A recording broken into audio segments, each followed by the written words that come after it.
Hey guys, welcome back to the channel. Hope you are doing well. In this quick video, I'll show you how to compress PDF file using your Microsoft Lens. Make sure you stick around till the end and see how to make a PDF smaller without losing quality.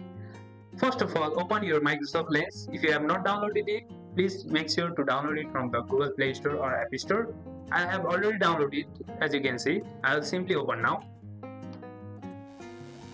After opening it, simply choose your documents or PDF, or you can select it from the gallery. As you can see, I don't have any documents right now, so I'll choose it from the gallery. This is my document, as you can see.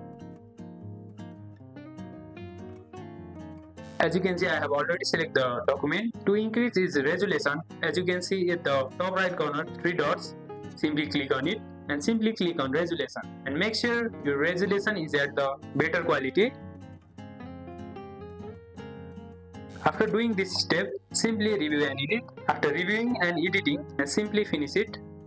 Now you can select your document and save it into PDF format, or you can save it into your gallery. Right now I will simply save it to the gallery or PDF format. Now simply save it.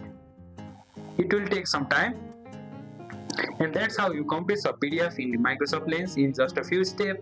If this helped, give it a thumbs up, subscribe for more easy tips, and see you in the next one.